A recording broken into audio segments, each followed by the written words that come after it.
Madam Webb, guys. Madam Webb came out last weekend, and we did a review. I lost my mind a little bit while doing the review because the movie was so ridiculous, but it didn't do well. It actually got completely destroyed by the Bob Marley biopic over the weekend. Madam Webb made just $17.6 million in the traditional 3-day weekend, but because it's a holiday weekend, they called it the 6-day weekend. Neon tweeted, only in Hollywood can a weekend be 6 days. I can't wait for the 6-week weekend of Thanksgiving through New Year's Day. So Madam Webb made 17.6 over the regular weekend, 25.8 over the long weekend. The Bob Marley movie made $27.7 million over the regular weekend and $51 million over the long weekend. And not to mention that, but the Bob Marley movie is also scoring higher in Rotten Tomatoes score from both fans and critics. It's got 41% from critics, though not good, still better than the 13% from Madam Webb, and 93 from fans. 93 from fans. Madam Webb sitting at 13% from critics and 55% from the audience. And it should be lower. No matter what it is, it should be lower. Also remember that when Morbius came out, it made $39 million in its opening weekend. Which is still disappointing, but this is another level of failure. Oh, also, the Dune re-release made $30 million. This is a record-setting failure. And I think, like, budget. I wouldn't want to be Dakota Johnson right now, and she's not having the best time. She's looking like she hates her life on all of these interviews that she's doing for the press tour. She was on SNL and said that Madam Webb is like an AI-generated movie that your boyfriend likes because it has Sydney Sweeney in it. They're like, oh, everyone's hating the movie. Mention that Sydney Sweeney is in it. Speaking of boyfriends and insights on the audience, we also saw this bit from Deadline that says, you know who did like the movie? 12-year-olds and dads. Yeah, they're scoring it higher than everyone else. 12-year-old boys and dads.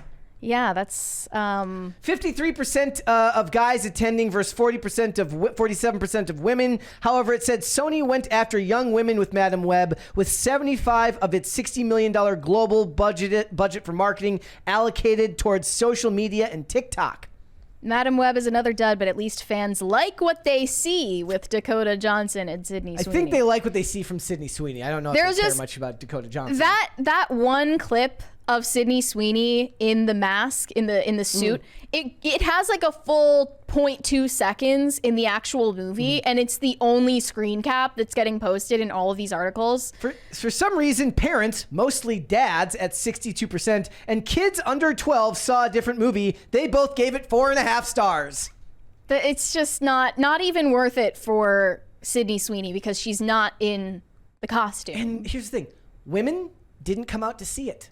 It doesn't work. I saw this, and we'll get back to the rest of this stuff, but there's this thing that was going around today.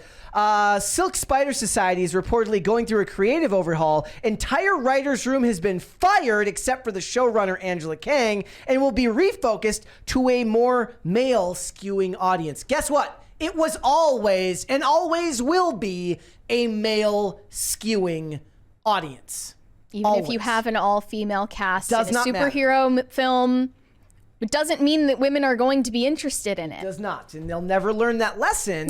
And I think a big part of it is like it's becoming a thing of legend just how bad this press tour has been for Dakota Johnson, who seems like she hates her life with every interview. Is that the kind of shtick persona that she's trying to do? Almost like Bobby Althoff. It's not giving Bobby Althoff, and it's not even giving Aubrey Plaza. It's just giving, you hate your life and you don't want to be there. That's what I wrote in my notes for this movie. I wrote that she's doing like bad Aubrey Plaza during the movie. But it's like, you're supposed to be playing a character, but she's playing Dakota Johnson, and nobody even really likes Dakota Johnson's actual personality. What did you say? She refused to wear low-rise jeans for a movie set in 2003? There are two clips here. Dakota Johnson said that she will not be watching Madam Webb as a form of self-care. So let's take a look at that first. Okay, so we'll watch the... Yeah, she was in this radio interview. I haven't actually seen the movie. I haven't actually seen the movie. Haven't you? When you go to a premiere, do you sit there or do you go out the back door and go to a nice restaurant? I'll go to have dinner. I know. Love your honesty. Yeah, I probably won't. I don't know when I'll see it. Hopefully never. I mean, I understand. I don't ever rewatch anything we do, but it's not really the same thing. No. Have you watched your other movies?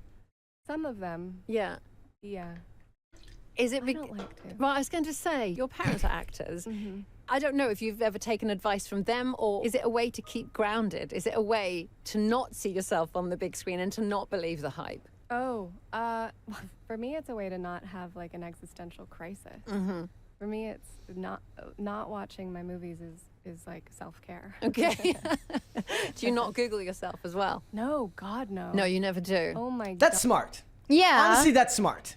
But look, like, she clearly isn't proud of this movie. I mean, I definitely had an existential crisis when I watched Madam Web, so I understand her. And it's just weird because I think like when people think of people who are going to be in superhero movies, they don't think of somebody this reserved and this closed off.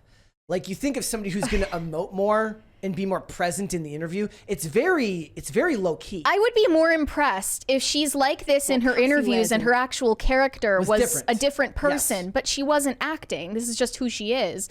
And then in this other part of the interview, she said she refused to wear low-rise jeans for Madam Web, even though it's set in 2003. Do your job. Like, get over yourself. Also, she's skinny. She looks good in low-rise jeans. What Cassie wears in the film. Yes. Come on. I fought for that.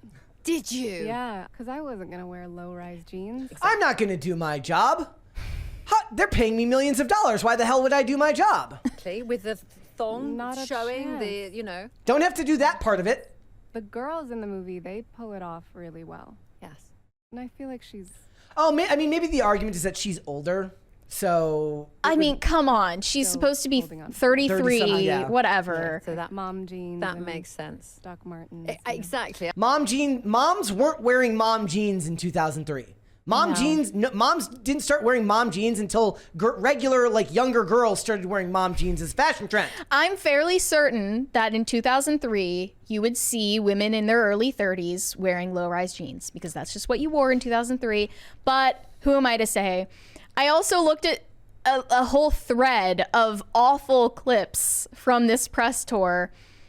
In one of them, she acted really awkward when an earthquake erupted in the middle of her interview. Let's watch this clip here. She was like, is this my cue to leave? Oh, pause, hold on. Women. Is that an earthquake? Okay, we just had an earthquake. Did you just do that? Did I? She's like, can I leave now? Do you like that we all just... Look at this. It's the awkward zoom in. Did I? Do you like that we all just sat here? That was like very like... Fabulous. That was fabulous. We just had an earthquake, okay. And we're just gonna move on, I guess. continuing. There will be an aftershock. That was a big earthquake. It feels so weird moving on after that, after our earthquake. The reporter's just dying of awkwardness. She makes everything awkward, okay? And then in this next one, there was a clip of her saying, this line in the movie that she delivered terribly, and then it went viral because it was awful.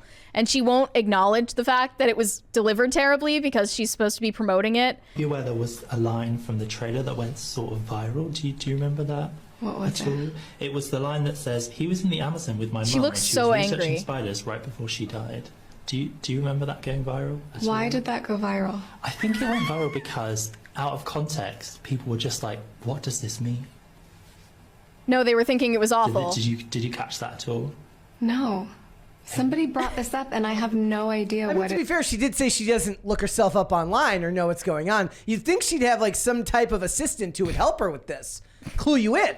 it's about. There were lots of memes because I think people were like, what is... She just looks like somebody who hates memes. There were a lot of memes because of how bad the line was. There were memes because she acted really badly. And I think what it is, I think that she just doesn't like memes. That would be I my think guess. she just doesn't like doing interviews and she doesn't like acting, but she's just kind of here because she's a Nepo baby. Yeah. She like hates acting, but will also take any job that's offered to her and hates promoting it and hates watching it. She's like, I just can't wait for my parents to just leave me their money so I don't have to do this anymore. Every single clip, if you look at this full thread, she just looks so dejected. And she also admitted that she has never watched a Marvel movie. She said I've seen like 4% of one Marvel movie. Yep. Like 15 minutes.